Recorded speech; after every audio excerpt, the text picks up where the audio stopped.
Dziś porozmawiamy sobie o tajemniczym kredycie 0%, ale także o bezpiecznikach, czy one zadziałają, czy nie. I tutaj z Krzysztofem Bontalem możemy mieć zdanie podzielone, to się okaże, może wywiąże się dyskusja o tym, że po cichu podniesiono jakieś limity i dosypano pieniędzy, po cichu w sensie media o tym nie powiedziały, my o tym powiemy, no i o tym, co dzieje się w ogóle na rynku kredytów, a tym samym na rynku mieszkań, bo to też jest ciekawe.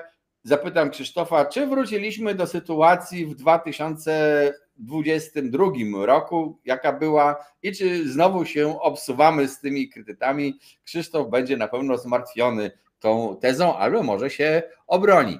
Zobaczymy. Jeżeli interesuje Ciebie rynek nieruchomości, to subskrybuj ten kanał, pisz nam w komentarzach propozycje nowych tematów. Zajrzyj na stronę symen24.pl, tam te audycje nasze zobaczysz z wykresami, z tabelami danych i innymi dodatkowymi treściami, których nie możemy pokazać z powodów technicznych na kanale YouTube. Zobaczysz też tam kursy obrotu nieruchomościami. No i Krzysztofie, pierwszy temat, od razu weźmy to się za głowę, że tak powiem, za łby, a może się tutaj zakurzy aż. Temat bezpieczny kredyt, kredyt 0% i tutaj wprowadzenie bezpiecznika, pomysł po 15 tysięcy kredytów wydawanych kwartalnie, co ma nas podobno zabezpieczyć przed wzrostem cen i rynek się uspokoi i nie będzie takiego szturmu i takiego wzrostu cen, jak to było spowodowane bezpiecznym kredytem 2%. A to już podobno niedługo ten kredyt na start. Zobaczymy. Co sądzisz o tych bezpiecznikach? Cześć Tomku, dzień dobry Państwu. Znaczy, pierwsze co, to słowo niedługo się odwlekło w czasie, bo już wiemy, że ten kredyt raczej nie będzie wprowadzony wcześniej niż na początku roku 2025, kredyt na start, czyli ten potoczny kredyt 0%. A co to oznacza początek roku 2025, to też nie wiemy, bo to wcale nie oznacza 1 stycznia czy tam 2, czyli pierwszego dnia roboczego. To może być równie luty, równie dobrze, to może być marzec, tak? Więc tutaj ja bym się wcale nie nastawiał na ten równo początek roku, czyli pierwsze jego dni. Czas pokaże. Natomiast te bezpieczniki, o których powiedziałeś, no mi jest je ciężko bardzo określić, aż kiedyś się o tym wypowiadałem. Ja jestem zadowolony, że ktoś w ogóle o tym pomyślał, żeby nie wpompowywać w bardzo krótkim czasie taniego pieniądza w rynek, tak? I to jeszcze w taki rynek trochę znowu, nie chcę powiedzieć wypuszczony, ale no jest ta przerwa, a jeszcze jak poczekamy następne pół roku do wprowadzenia tego programu, no to już będzie wypuszczony, bo mamy słabe zdolności kredytowe, mamy wysokie stopy procentowe, wysokie oprocentowania kredytów, raczej to się w najbliższym czasie nie zmieni. Więc to, co ty nazywasz reglamentacją, bo tak naprawdę wydzielaniem tych pieniędzy kwartalnie, no ma to jakiś sens, no bo 15 tysięcy, tak było zapowiadane i tak jest w tym przekazanym projekcie wcześniej, to faktycznie nie jest jakoś dużo.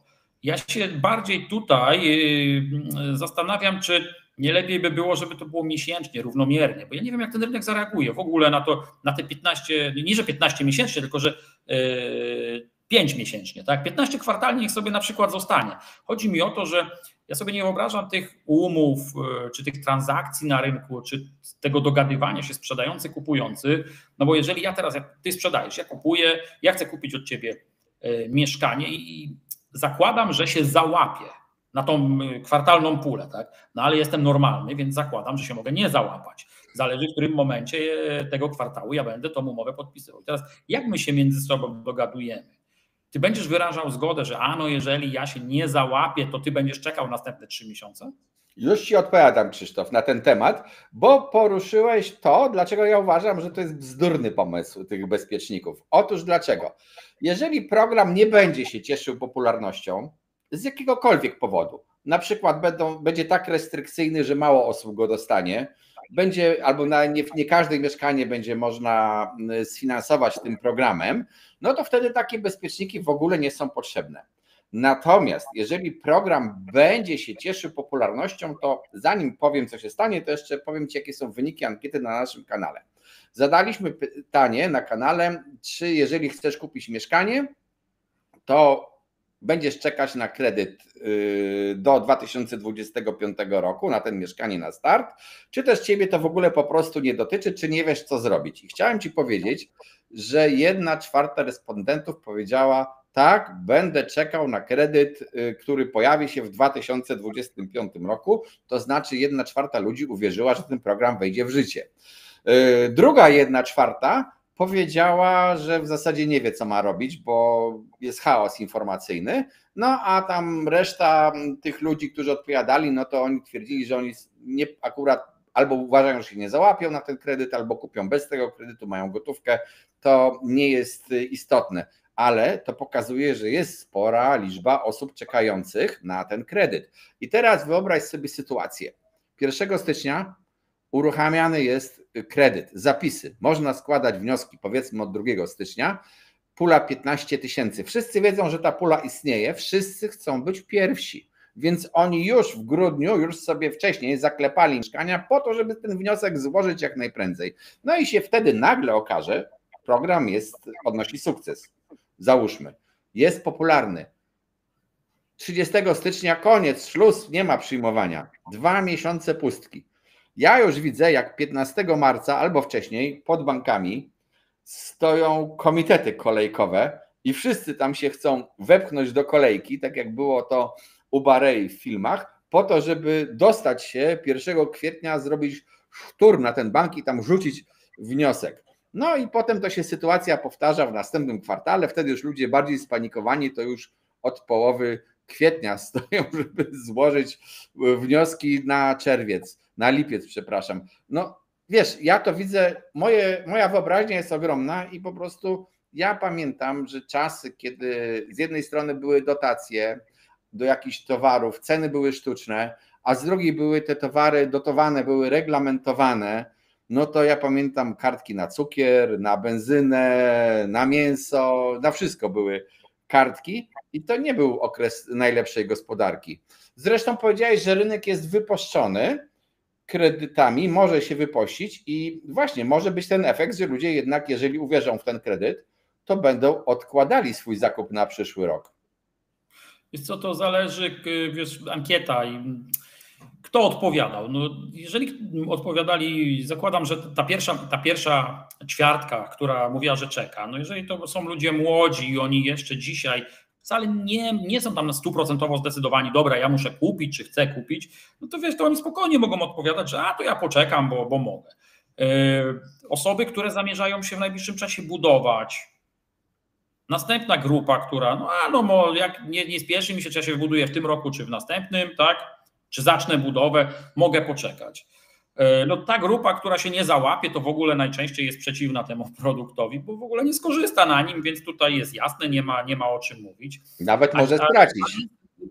Słucham? Nawet mogą stracić na tym produkcie. No bo tak, no to dlatego, że oni nie są beneficjentami bezpośrednimi, ale rykoszetem mogą dostać, jeżeli będą negatywne skutki programu, tak? Wzrost cen i cała reszta, czyli to, co tam było. No jest jakaś grupa jeszcze, która jest pewnie niezdecydowana, ale jest też grupa osób i ja to widzę od 2-3 miesięcy, że po prostu ci, co chcą kupować w tej chwili, to po prostu kupują. Znaczy ja to widzę, bo nawet ta ankieta, ona to pokazuje. Jeszcze raz przypomnę, 1/4, mniej więcej 1/4 uwierzyła i czeka na ten kredyt. Rozumiem tych ludzi.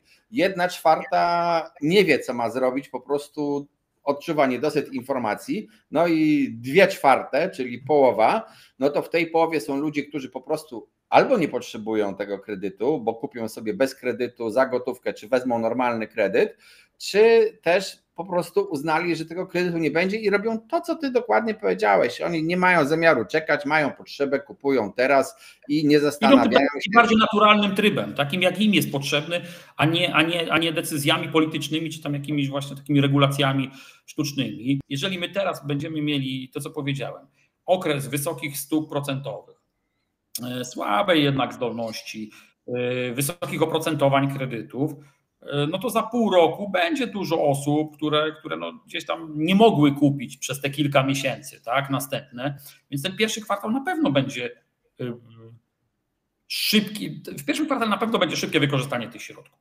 Znaczy, Krzysztof, w ogóle było tak. Reglamentacja zresztą działała, no to przecież grudzień 2023. No właśnie chciałem to powiedzieć. Będzie druga fala. No nie było opcji, żeby nie była. Jeżeli my mamy w głowach, że coś się może skończyć, no to ja chcę się na to załapać. Słuchaj, przecież nawet na początku lipiec był taki, że wszyscy w blokach stali, mimo że tłumaczyłem, że jest nielimitowany ten pierwsze półrocze. I tak klienci nie do końca wierzyli. No może jest, ale na wszelki wypadek to ja w tej kolejce stanę.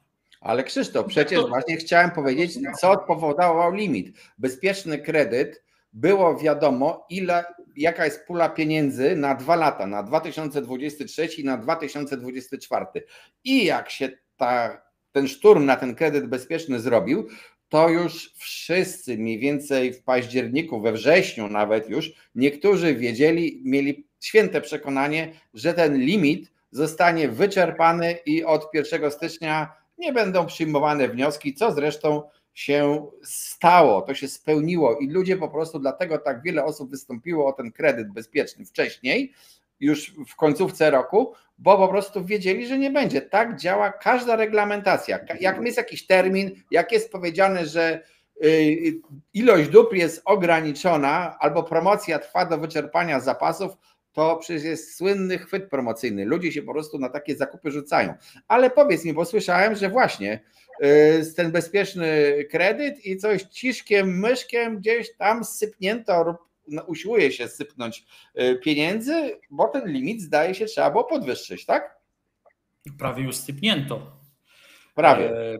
Z czego to wynika? No my przez braku limitu w 2023 roku zostało udzielone więcej kredytów, dużo więcej niż zakładali autorzy projektu. I to dawno wiedzieliśmy. Do tej pory oczywiście nie wiemy, ile tych kredytów zostało udzielone. Ja myślę, że około 100 000, 90-100 tysięcy spraw było zamkniętych, czy jest zamykanych.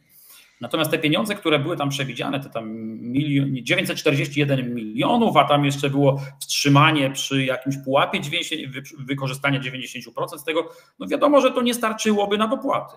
Więc, a klienci umowy podpisane już mają, im te na dopłaty się należą. Tutaj nie ma opcji, żeby tego nie dostać, więc rząd musiał w jakiś sposób dosypać. Pierwszy pomysł był taki, że po prostu zwiększą limity na ten rok 2024, czyli ten najbliższy, znaczy ten, który mamy w tej chwili, czyli ten na najbliższe dopłaty, i to zostało zawarte w projekcie kredytu na start. Tak? No ale kredyt na start nie został przesunięty teraz, oddala się w czasie, a pieniądze będą potrzebne. Nie ma opcji, żeby nie było. Więc co zrobiono? Tą zmianę tej puli na 2024 rok dopisano do jednej z ustaw, tam ustawa o wielu zmianach, nie pamiętam tytułu nawet dokładnie, w każdym razie też zmieniono ten jeden paragraf i kwotę 941 milionów zmieniono na 1 190 milionów. Więc realnie kwota na bezpieczny kredyt na 2024 rok została zwiększona. Oczywiście proszę tego nie utożsamiać z tym, że teraz jakby nowy kredyt nie wszedł, to my w 2025 roku znowu ruszamy z bezpiecznym kredytem i składamy wnioski, bo to wcale nie jest jednoznaczne. No dobrze, to przynajmniej dowiedzieliśmy się, że skoro 1 190 to tyle trzeba było podnieść limit, to może jest to właśnie odzwierciedlenie skali przekroczenia tego kredytu, planu kredytu bezpieczny kredyt 2%, ale wspomnijmy jeszcze o tym, co się dzieje w kredytach, bo jak się spojrzymy na ilość umów kredytowych zawieranych, liczbę umów, nie kwoty, tylko liczbę podkreślam, bo kwoty są wyższe, no bo po prostu chociażby nieruchomości są droższe, więc trudno kupić coś taniej. Liczba zachowuje się bardzo podobnie kredytów udzielanych w 2024 roku, jak w 2022 roku. Przynajmniej ostatnie dane za miesiące te, gdzie mamy już te liczby podane, czyli za maj, za kwiecień, za marzec, są mniej więcej z dokładnością do 100-200 może sztuk na tym samym poziomie i jest to poziom nurkujący w dół. I jaka była sytuacja w 2022 roku i dlaczego doszło do zastoju w kredytach i czym ona się różni od sytuacji na dzień dzisiejszy? Powiedz nam. Czy sytuacja była spowodowana wzrostem stóp procentowych No i tym, tak. że my byliśmy przyzwyczajeni do tych oprocentowań zmiennych, czyli oprocentowania zaczęły nam rosnąć. Raz, że nowych kredytów, tak, a dwa, że tych kredytów starych, no i ludzie się po prostu trochę wystraszyli. To jest jedno. Druga rzecz jest taka, że nawet te osoby, które chciały te kredyty i brały, że tak powiem, na klatę to, że ta rata będzie wyższa, że ona może wzrosnąć, kiedy nawet do mnie przychodziły, ja po 50% takich osób odsyłałem z kwitkiem. Dlatego, że pamiętajmy, tam te bufory były wysokie, które były podwyższone, czyli zdolności kredytowe były małe, te restrykcje bankowe były dosyć wysokie i im wyższe oprocentowanie kredytów, tym zdolność do spłaty wyższej raty po prostu maleje. Ludzi nie było stać na te kredyty, a nawet mówię, nawet ci, co było stać, jak zobaczyli ratę, znowu w drugą stronę, jak zobaczyli ratę, to powiedzieli: o nie, to nie jest sklep, ja tego nie muszę dzisiaj kupować, ja mogę chwilę poczekać, wstrzymać się z tym. I to było naturalne, tu się nie mogło nic innego stać, ja się klientom w ogóle nie dziwię. No dobrze, ale czym to się różniło od sytuacji dzisiejszej? Oprócz tego, że mamy troszeczkę wyższą zdolność kredytową, bo mamy wyższe zarobki, tylko musimy kupić droższe mieszkania. Ale droższe mieszkania. A oprocentowanie jakie jest? Oprocentowanie. Ja nie pamiętam, jak to było 2 lata temu dokładnie. Przyznam, że nie sprawdzałem, na jakim poziomie było, ale na pewno nie było niskie, a też nie mogło być wyższe niż mamy w tej chwili, bo my mamy prawie tą górkę, tak? Może nie po 8%, jak tam było maksymalnie, ale te 7,50 to jest taka norma dzisiaj. To nie jest nic dziwnego. Oprocentowanie było prawie takie samo, chciałem powiedzieć. Oczywiście, to jest adekwatna sytuacja.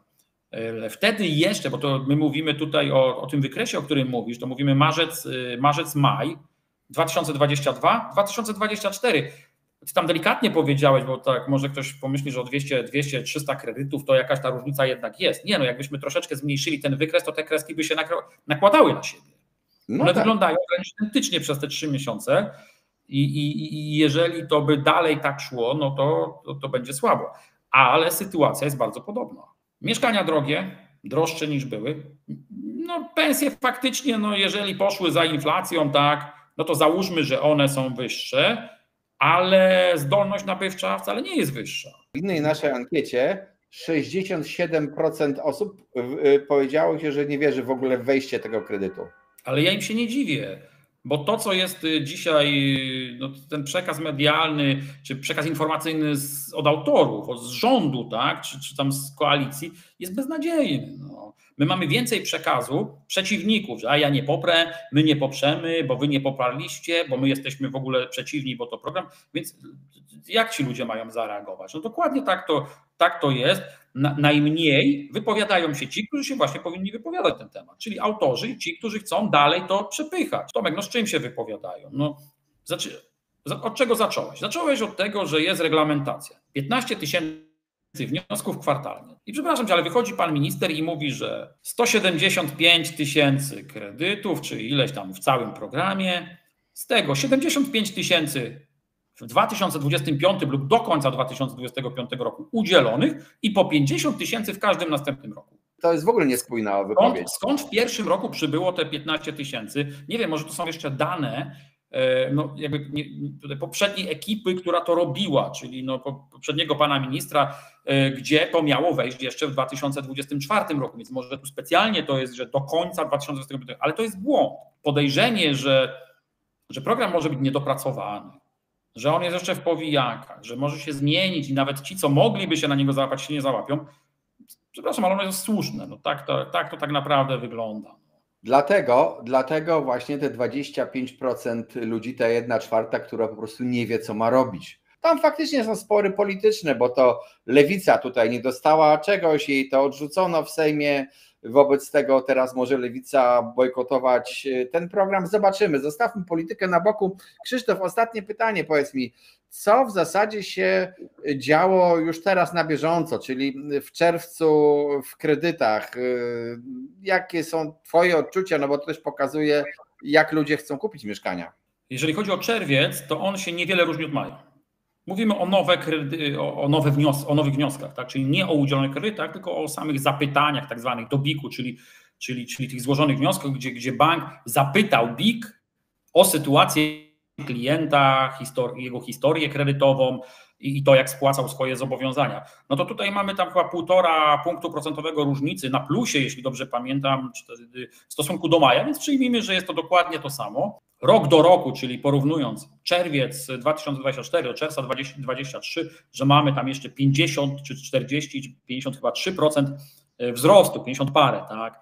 Ja akurat jakoś bym tego nie odnosił specjalnie do rzeczywistości, bo no tam był to był miesiąc przed bezpiecznym kredytem. W lipcu, jak zobaczymy te same dane, to możemy się załamać, że tak powiem, bo nagle z wzrostu 50% możemy być 50 do tyłu. Jest bardzo podobna sytuacja do tego, co tam powiedziałeś w 2022 roku. Mamy wysokie oprocentowania, zdolność kredytowa się trochę poprawiła, bo tam te bufory pozdejmowano, ale ona nie jest jakoś radykalnie większa. Ja się nie spodziewam dużej ilości nowych wniosków. To raczej ja zakładałem, że to będzie od marca tendencja spadkowa. Tak? Wiemy, o czym ostatnio powiedział pan prezes Glapiński, żeby się nie spodziewać obniżek stóp procentowych w 2025 roku. No to jeżeli my mamy się spodziewać obniżek stóp procentowych, czyli tańszych kredytów w cudzysłowie, dopiero od 2026 roku, to my mamy przed sobą 1,5 roku obecnej sytuacji. Znaczy deweloperzy, powiem Ci od razu, co robią. Wiele z nich po prostu czeka. Wie, że będzie mniejszy popyt. Jeżeli nie będzie dopalacza, to że będzie mniejszy popyt, a żaden deweloper nie zacznie budować nagle osiedla, dlatego że uwierzy w obietnicę ministra w kredyt, którego nie ma. Jak zobaczą ustawę, to może zaczną budować. Na razie to są wszystko... Ale właśnie, czy my trochę nie wracamy do tego, o czym rozmawialiśmy rok temu, pamiętasz? Wracamy dokładnie, żeśmy zatoczyliśmy koło. I jeszcze Ci powiem jedną rzecz, bo takie pytanie jest. No okej, bezpieczny kredyt 2%, on finansował zakupy również na wtórnym rynku. Ten kredyt Mieszkanie na Start ma również finansować zakupy na rynku wtórnym, co powiedziałbym tak, no ja rozumiem, że w niektórych miejscowościach nie ma budownictwa deweloperskiego, więc jest ten rynek wtórny finansowany, ale to oznacza, że ten program tak naprawdę nie przyczynia się, znaczy mniej przyczynia się do budowania nowych mieszkań niż mógłby, gdyby był on tylko przeznaczony na rynek pierwotny. No dodam też, że jest to, jeżeli tak z punktu widzenia państwa, to program dopłat do rat kredytów jest najtańszym możliwym programem mieszkaniowym. Bo jakby państwo chciało te mieszkania zbudować, o czym tak dużo mówią na przykład posłowie Lewicy o tym budownictwie socjalnym, to jakby trzeba było wyłożyć pieniądze na budowę tych mieszkań, to byłyby grube miliardy. A tutaj raptem jakiś tam troszeczkę więcej niż 1 miliard, takie drobne i my opędzamy kilkadziesiąt tysięcy transakcji kupna. Wszyscy zadowoleni teoretycznie. No teoretycznie, nie wszyscy zadowoleni, ale rząd zadowolony faktycznie. No tu z tym budownictwem mieszkaniowym, socjalnym ja sobie czekam po prostu i na razie się niczego wielkiego nie spodziewam. Przecież za kwartał to rok minie już, odkąd my słyszymy, w jakim kierunku to powinno iść, czyli albo nawet już powiem moment końca obietnic, bo to już była wygrana obecnej koalicji, tak? Za kwartał będzie już prawie rok. To my nawet nie widzieliśmy zalążka tego programu. Tam ja jestem mi się bardzo nie podoba, nie chcę, że zły, bo to co tu być zły, tak? Ale że z jednej strony z całymi minusami takich programów popytowych, jak ten kredyt na start, tak? Ale ten projekt jest bombardowany, bo my mamy lepszy pomysł. Ale pomysł. Mamy lepszy pomysł. Ale ja nic nie widzę. Czyli I zobaczysz, że jeszcze może się skończyć tak, że nie będzie ani jednego, ani drugiego i ten rynek po prostu zostanie w takim stanie, jak my go mamy. No ale słuchaj, ta ustawa, te pomysły, to nawet nie wiadomo, kto dostanie te mieszkania, kto będzie uprawniony, na jakich zasadach będą rozdawane. Przecież to są ciągle pieniądze podatników, to wszyscy muszą wiedzieć. Wybudujesz 200 tysięcy mieszkań. Ja myślę, że tutaj większy problem na razie jest w ogóle, skąd te mieszkania. A dla kogo to jest w ogóle, Wiesz co, ja to jeszcze tak powiem, oby było co dzielić, tak? Oby trzeba było robić te reguły, o których ty mówisz, bo ja tego nie widzę na razie. No my mamy cały czas przykład Włocławka i Wiednia i on już teraz trochę przycichł nawet, bo już się pewnie znudził, ale nowych przykładów nie ma.